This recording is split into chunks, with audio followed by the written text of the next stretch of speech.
puxar aqui para um quadro novo que a gente pensou aqui, uma espécie de ping-pong, mas fica à vontade para dar seu comentário aí, a opinião aí do convidado, a opinião do Jorge Campos hoje, sobre alguns temas aqui, são basicamente 5 temas que a gente destacou como relevantes, a opinião aí mais pessoal, né? O que você acha que vai acontecer?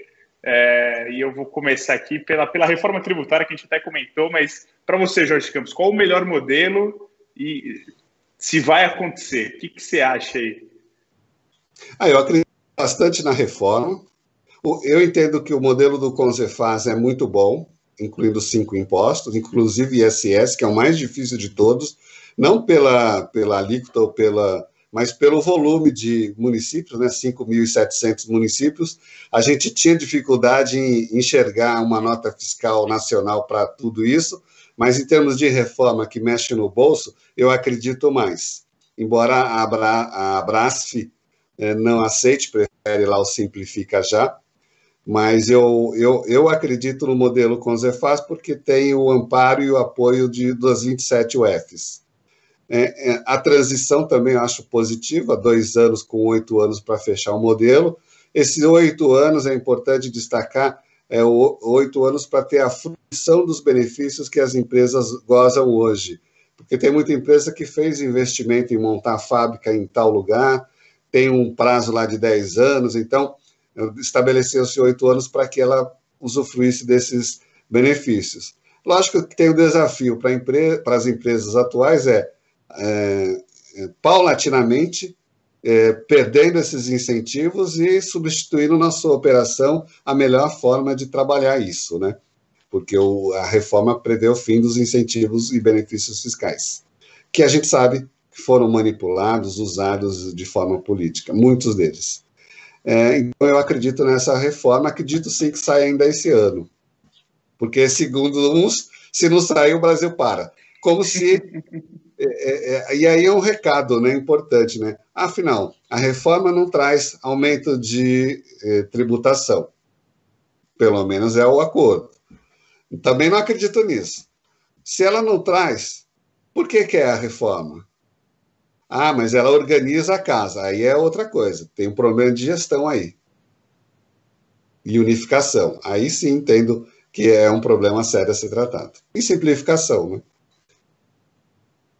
Não, é importante também, é o que a gente defende aí, precisa dessa simplificação e de uma racionalização aí na quantidade de impostos, né?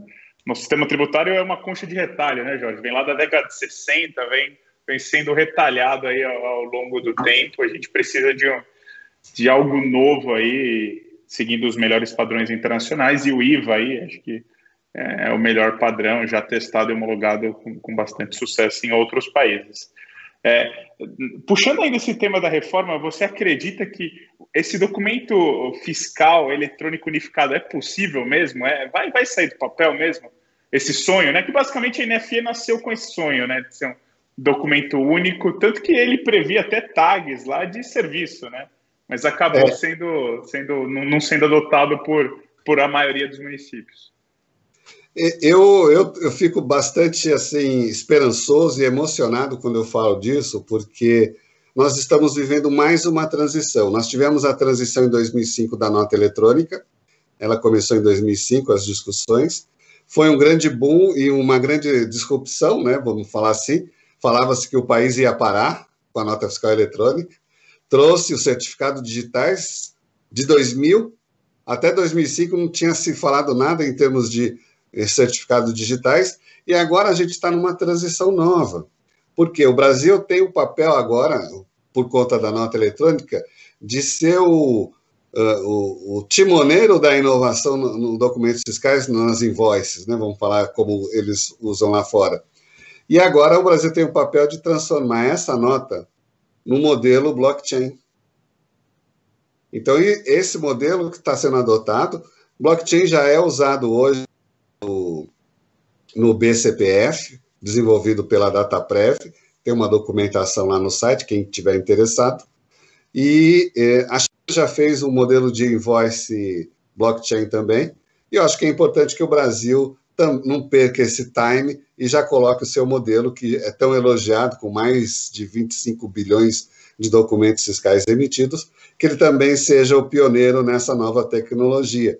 E, quiçá, consiga diminuir aí, ou reduzir a zero, como ele diz, as obrigações acessórias. Não vai reduzir a zero, mas aquelas atreladas a documento fiscal, ele se propõe a eliminá-las. Legal. Agora, mais uma. Está perto, ou está longe, ou está mais ou menos o ponto que o fisco vai falar para nós, você precisa pagar isso de imposto? Ou você acha que a gente não vai chegar nesse nível de automação toda?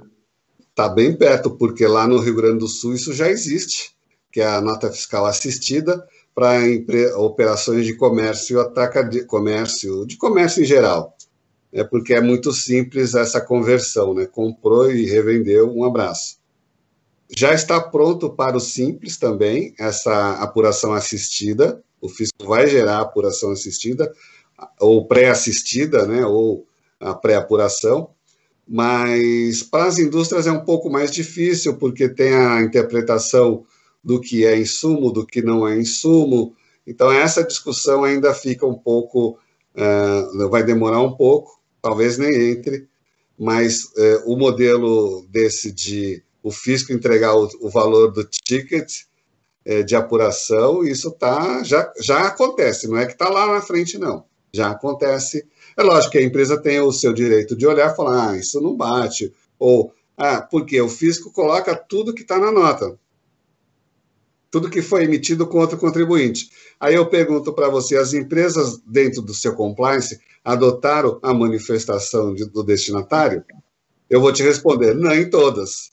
Então, se a empresa não tem uma ferramenta para apoiar ela nesse processo, individualmente uma empresa que opera mais de um estado, ela não vai fazer isso, dependendo do volume, ela não faz. E o fisco tem essa questão, ele vai colocar tudo lá, e ela vai falar, mas eu não tenho essa nota, não tem porque você não olhou lá. Então, tem um choque aí estrutural de compliance que precisa ser feito. Mas já acontece isso.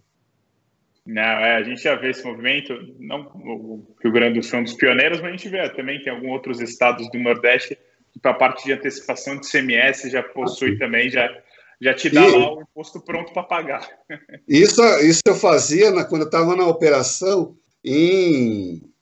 deixa eu ver aí, 96, eu ia lá no posto fiscal de Chechel para poder, na divisa lá de Alagoas com Pernambuco, aliás, e reclamar porque ele apontou valores que não eram nossos. Tinha isso também. Boa. Lembrando que a Edutex tem uma solução que automatiza a comunicação com essa conta corrente aí dos estados para capturar essas guias automáticas. Tá? Então, se você quer conhecer aí, que está vendo esse webinar, é só falar conosco. O ICMS na base do PIS/COFINS, esse é um problema. O que fazer com o legado, Jorge Campos? O governo tem dinheiro, as empresas têm que pedir mesmo? O que você acha? Qual a sua opinião? Bom, tem duas etapas. Primeiro, a sua empresa entrou com liminar pleiteando esses valores? Não entrou. Então corre, porque enquanto o ministro do Supremo não colocar na pauta, você tem ainda espaço para isso. Se não, se você não entrar com a sua liminar, você dança. Segundo, espere a votação do Supremo. E a votação do Supremo tem uma questão política aí, são 200 bilhões. O Brasil não tem dinheiro para pagar esses 200 bilhões. Então, eu acho que eles vão empurrar com a barriga isso durante um tempo. Mas, de qualquer forma, e aí como é que eu faço? Bom, a empresa que está pleiteando agora, ela vai fazer com que base de dados para poder pleitear. Algumas são associadas de associações, por exemplo, que entraram lá em 2008. Imagina isso. Tem SPED, tem alguma coisa antes do SPED, se integra, tem que juntar toda essa base de dados para excluir os valores. E tem que ter a ferramenta para isso. Algumas empresas já estão oferecendo essas ferramentas no mercado. Boa. Mas aí é uma dúvida também minha. Entrando com liminar, você ainda não tem direito ao crédito, né? Você vai entrar lá na fila lá da STF para julgamento, certo? Isso. Aí a gente está falando também não só disso, né? A gente está falando do ISS na base PIS/COFINS, da CPRB que saiu ontem, uma posição do STJ. Que mais que tem? ISS, do IPI também tem essa discussão. Enfim, tem um dinheirão aí, ó. Tem advogado, inclusive, que assume o ônus da liminar. Você pode, se você não tem dinheiro para pagar essa liminar, que não é barato, tá? Ele assume isso e negocia um êxito. Também é um bom negócio, porque é um dinheiro novo que você nem esperava receber. Então, por isso que eu falo, tem muita coisa aí para as empresas correrem atrás e deixar e analisar se está afim ou não, porque não vai investir grande coisa. Nesse caso, por exemplo, ela consegue resolver só discutindo um êxito. Boa. Última aqui do Jorge Campos Opina. O Brasil não podia mudar menos, Jorge? Você acha que a gente não muda demais? E muitas dessas mudanças são realmente necessárias? Ou é mais ali uma perfumaria que depois o fisco nem sabe direito o que fazer com ela? O que você acha? Olha, não é que é que o Brasil tem aí ainda aquela história que a gente acabou de falar de 27 UFs. Então a gente já tem, né, do pandemia para cá, mais de 4 mil, já deve estar em 6 mil dispositivos legais, mexendo na legislação. Imagina você correr atrás disso, empresas que trabalham em nível Brasil, ter que fazer a gestão disso, acompanhamento dessas alterações, é um trabalho gigantesco, é árduo mesmo, né? Eu brinco até que quando trabalhava na operação, trabalhava em empresa de alimentos, atuava a nível nacional, mas a gente só tinha as filiais estaduais na nossa responsabilidade. E aí cada filial fora do estado era responsável. Mas isso nos deu, o ICMS-ST, que a gente tinha que recolher, nos deu o feeling para poder acompanhar em nível estadual. E é isso que a gente tem que fazer hoje, em níveis nacionais. Cada estado tem a sua ideia, vê o nome do fundo de pobreza, cada estado coloca o seu nome. Esse da conformidade, fiz conformes, nos conformes, contribuinte arretado, contribuinte pai d'égua. Pelo amor de Deus, não pode ter uma unificação de tudo, não só da legislação. Aí você vê, São Paulo não assinou o ajuste CNF da nota fiscal fácil, isso atrapalha porque o volume de operações de São Paulo com o transportador autônomo é gigantesco. Então tem essas questões realmente que essa autonomia dos estados atrapalha a gestão de empresas nacionais, né? Sim, atrapalha muito, né? Você já viu alguma empresa agora que consegue acompanhar todas as mudanças? Que, francamente, aqui, ó, papo de amigo, ninguém está nos vendo aqui. Tem ninguém vendo. Não tem não. Vira e mexe, Difícil, eu pego empresa que tem uma operação grande, falo, cara, eu não vi isso aí que tá, e aí me pede, né? Aí tem assuntos que eu trato como, isso aqui ninguém, tá todo mundo sabendo, aí você descobre que não é bem assim. Tem gente que. E tem outro, né? Não é só a novidade, é um texto legal rebuscado. É um texto legal que não traduz a realidade da operação do contribuinte.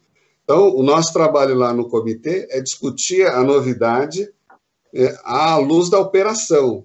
Vamos traduzir, mastigar isso. Como que isso acontece na operação? A nota fiscal fácil é um modelo, porque o TAC não vai ter papel. A empresa está acostumada com o RPA, não tem mais o RPA.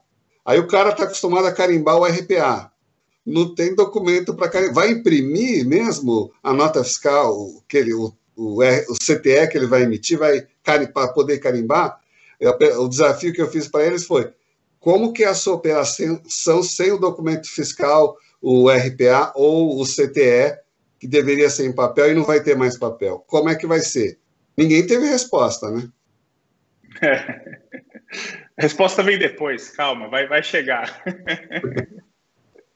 Não, boa. O pessoal da produção aqui até me deu uma bronca. A gente tinha uma vinheta para esse quadro, mas a gente vai pôr a vinheta agora. A gente não esqueceu dela. Então, esse foi o Jorge Campos Opina. E agora com vocês a vinheta aí.